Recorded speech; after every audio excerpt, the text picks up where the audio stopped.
In May of 2020, I created a gig on Fiverr figuring this was just going to be another thing that I tried, didn't stick to, and didn't make any money off of. But I was totally wrong. Over the course of 12 months from May of 2020 to May of 2021, I made over $35,000 part-time working on Fiverr. And I'm going to break down my entire experience over the last year for you in this video. So really quickly, Fiverr is a freelance platform. You can offer your services as gigs and people can come on here and hire you based on what they're looking for. The reason I keep talking about Fiverr and I keep recommending Fiverr to people is several reasons. The first thing is that it's super simple and easy to use. The thing I like about Fiverr is I can create a gig that says, okay, I will write a 500-word blog post for you. You can pay me $70 and I will do this for you. With other freelance platforms like Upwork or other ones, a lot of times it's not quite that easy. They can't just place an order. You have to do a lot of back and forth, or you're getting paid hourly, which some people might prefer, but I like an order-based business where I can get an order, complete the order, be done.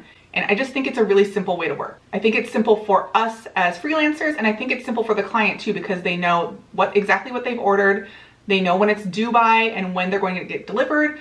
It's just easy. Another reason I like Fiverr is because the clients are already there. I'm not having to go and find freelance clients. I don't have to chase people down for payment. On Fiverr, your clients just come to you and you do the work and you get paid. Another thing that's great about Fiverr is that you can easily upsell people when they're placing an order. So if I have a gig for freelance writing, for writing blog posts, I have several upsells in that when they place an order that can up their order amount and make me more money. For example, on my writing gigs, there are 3 things that they can order for extra money. They can get their order faster, which I charge an extra $10 for.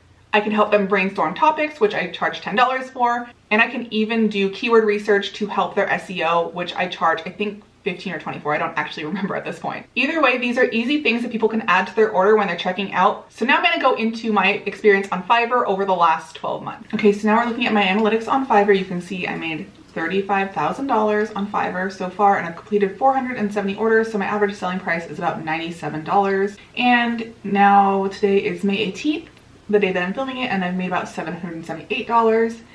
And you can see my analytics for 2020 here. I want to kind of go over this in a chronological order so I can kind of walk you through my growth on Fiverr so you can see what's possible.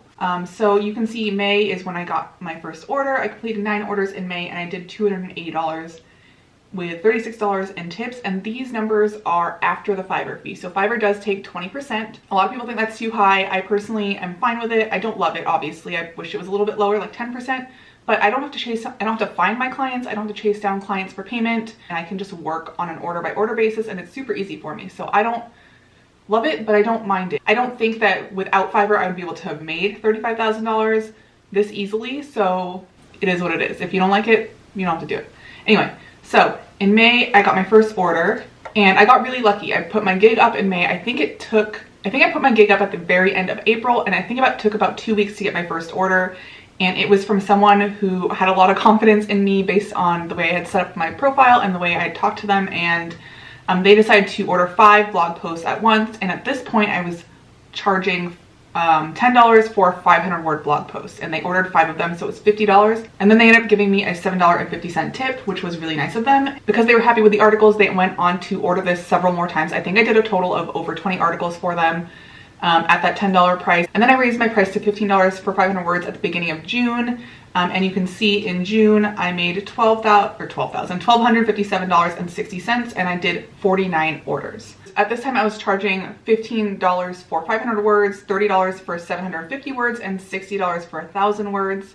I was getting kind of a combination of all of those different kinds of articles, as well as people who were asking for custom word counts. At this point, I kind of saw what my clients were needing, and I was seeing that a lot of clients were not really sure what they wanted me to write about. I started offering for me to brainstorm 2 blog post topics for them for $5, and there were quite a few people that took advantage of that. At some point in June, I went from $15 for my base price to $20 for my base price, and at this point I was making decent money because it was taking me maybe around half an hour to write these blog posts, and then after the Fiverr fee I was making $15, so that was about $30 an hour. It wasn't too bad. We were in the middle of the beginning of the pandemic and I was stuck at home anyways. We were about to start RVing full time, and this was something that I could take with me and do as long as we had an internet connection, so I was super excited to have found another way to make money. And then at this point, I was wondering what else I could do to earn an income. I was definitely getting a decent number of orders, but I wanted to see what else I could do on Fiverr to get more orders. So I started offering Pinterest services. Pinterest is something that I've been using for my own business, so I put up a gig for Pinterest management with a base price of $150, and I pretty quickly, I think within the first week or so, got 2 orders. One was for $150 to manage their account for the month, and the other one was for $225 because they wanted more pins than I was offering in my gig, so I created a custom gig for them, and they were paying $225 a month. Now, once you factor in how much time you're spending on Pinterest accounts, it's not a ton of money, but these were larger orders, and I was happy to do it at this rate to see if I could make more money in the future. So at this point, it was July, and if you see in my analytics that in July, I made $13.72. So it's not much more than I made in June, but if you look at the number of orders I completed, it's a lot more money per order. So in June, I did $12.57 for 49 completed orders, but in July, I made $100 extra, but did 32 orders. So I did about 17 orders less, and I got $100 more. So I was making more money for my time at this point. At the end of July, I also added Pinterest optimization services. I was getting messages from people who didn't necessarily want someone to manage their Pinterest account, but they just wanted someone to kind of kick off their account and get it optimized so that it was going to perform a lot better. They weren't really sure how to set up their profile or their boards, and they just wanted someone to help them with that. I also added an add-on for $50. I would create a video walking them through their account and kind of showing them things, because a lot of the people contacting me were totally new to Pinterest and didn't know how it worked. So I would just walk through their account and kind of explain how everything worked and my best tips for success on Pinterest. So August came, and you can see there is a huge jump.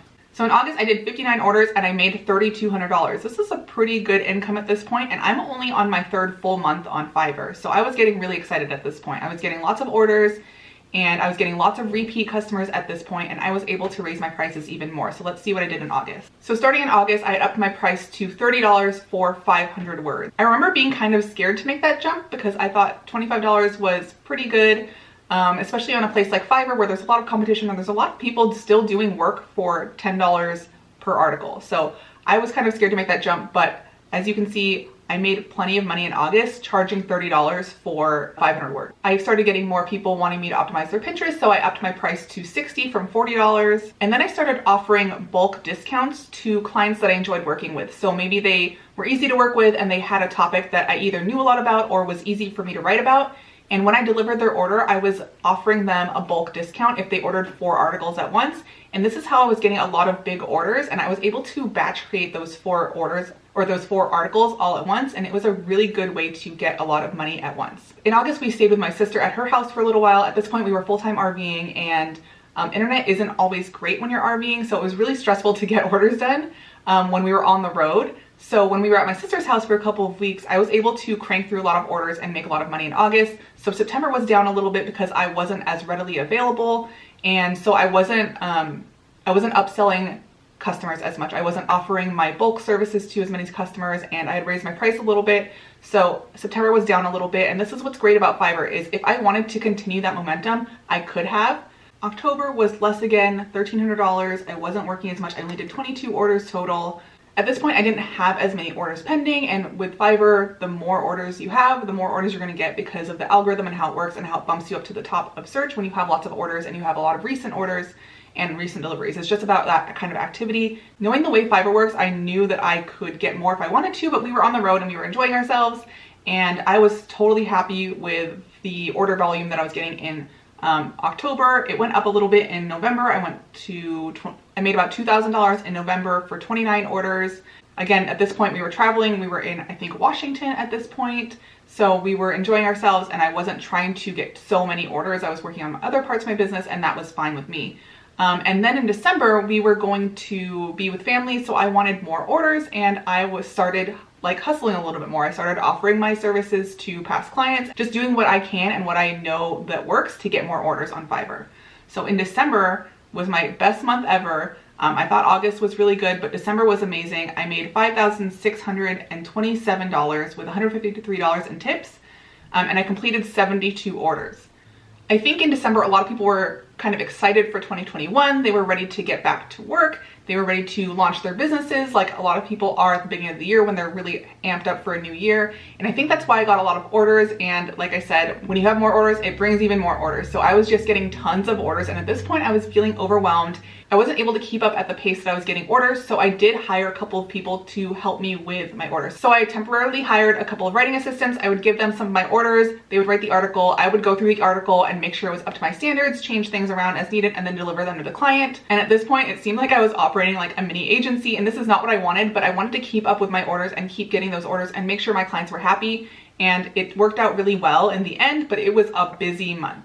So just to recap, in May, I had started charging $10 for 500 words. And by the end of 2020, I was charging $45 for 500 words, $60 for 700 words, $90 for 1,000 words. I was charging around $350 for Pinterest management and around $90 for Pinterest optimization services. With the Pinterest services, there are different levels, but that's around what I was charging. Now let's go over to 2021. And in January, you can see I did even better. I did $6,600 in January, and I still continued to have my writing assistants help.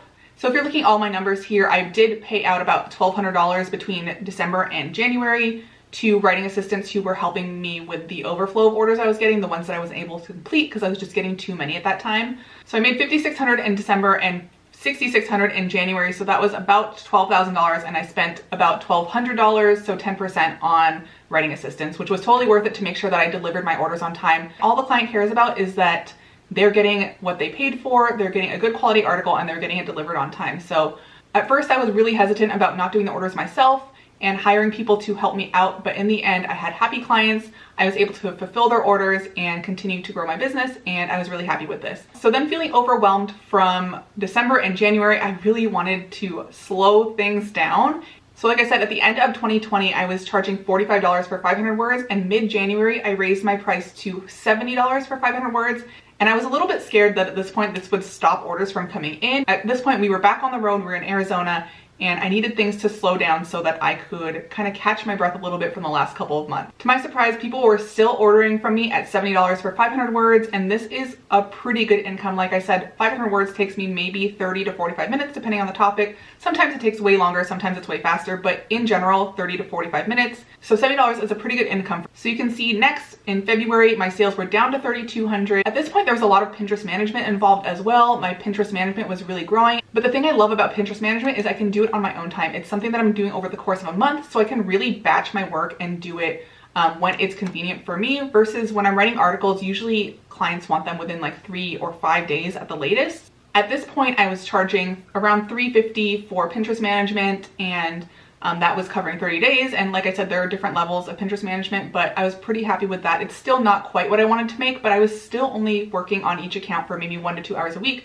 So it's still a good income. So then in March, I made $4,100 doing 40 orders. And this is probably a pretty even split between Pinterest management and freelance writing, just like in February.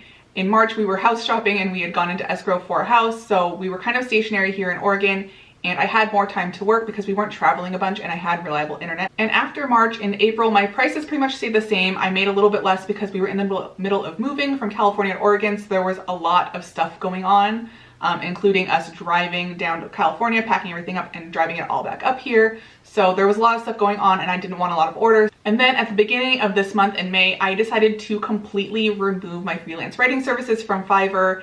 And this was so hard for me. I went back and forth on it so much. But the thing is that I want to be able to spend time on my own business. I could totally make a full-time income writing on Fiverr. I don't think that there would be any problem. I think that I could easily, if I wanted to make it full-time, I think I'd easily make $10,000 a month on Fiverr. But my goal in life is not to exchange time for money. I want to be able to grow this channel and my own businesses and things that are going to become more passive in the future, so that I have the financial freedom to kind of do whatever I want, travel, have the money to make real estate investments, which is something that we want to do more in the future, and stuff like that. So as much as I could make freelance writing a full-time thing on Fiverr, it isn't what I want to do. So I decided to take that down and focus on really just Pinterest management right now, because it's something that I can batch. And right now I have 8 Pinterest management clients and I do it 2 days a week. So I spend 2 full days a week managing Pinterest accounts, and then I have the other 3 days to focus on my own businesses. and I'm happy doing that. You can see so far in May, I've made $764 and I've completed 5 orders. That's because they're mostly Pinterest management orders. I did a couple of freelance writing orders at the beginning, but that's it. Now I'm really just focusing on Pinterest management on Fiverr, and my goal is to make maybe $2,000 or $3,000 a month doing this. Like I said, working 2 days a week. So now you've seen exactly how much I made over the last 12 months on Fiverr. I think it's pretty crazy that I've made $35,000 on Fiverr. I am not doing this full time. The only time I felt like I was kind of working full time was December and January, when things were a little bit overwhelming for me. But the rest of the time I was not working anywhere near full-time hours, maybe 10, 15 hours a week at the very most. So now that you've seen my progression from when I started to today and how much money I've made along the way and how I've been able to slowly raise my prices to a point where I'm making a good amount of money per hour. So now I just want to give you some of my best tips to find success on Fiverr. One of the most important things is to get those first reviews. It's really hard to be a new seller on Fiverr. There is so much competition and a lot of people already have reviews, so you have to start low. So when I started at the beginning, I was charging $10 for a 500-word article, like I said a million times. And that's not sustainable for me. That is not something I planned to charge for a long time. This is just something I did so that I could start getting orders and I could start getting reviews. And then once I got to a point where I could raise my prices, I did. And that's the other thing I want to say. When you can, raise your prices. So I would start pretty low and then raise your prices as you get more and more orders and see how it goes. You can always go back down if you're not getting any orders at all. But I always found that when I started to get more orders and I started to get busy, I could raise my price and it would slow things down maybe a little bit, but I would just get paid more for the time I was spending. Make sure you use those upsells. So if someone wants delivery faster, let's say you're offering delivery in 5 days. If someone wants it in 3 days, they can pay you an extra $5 or $10 if you're able to do that. And that's a good way to make extra money. Another thing to keep in mind is the Fiverr algorithm and how it works. Anytime I had a lot of orders coming in, I was just continued to get a lot more orders. So I take this as if you have lots of orders in your queue, you recently got lots of orders, or you're delivering, those 3 actions or those 3 statuses on your account are things that are going to bump you up in the Fiverr algorithm. Anytime I found myself with orders in queue, I ended up getting more orders. And then I found if I finished all of my orders, and I had no orders in queue, that is when things would slow down. Of course, I can't tell you everything that I know in one video. This video is probably already going to be too long. If you're interested in getting started on Fiverr, I do have a course called Fiverr KICKSTART. One thing I get asked a lot is, what gigs should I offer? And that totally depends on you, your skill set, your experience. If you join Fiverr KICKSTART, I kind of walk you through this, how to select which kind of gigs to start, and then how to set up your profile and your gigs so that they're attracting clients and kind of helping you stand out amongst the competition, because there is a lot of competition on Fiverr.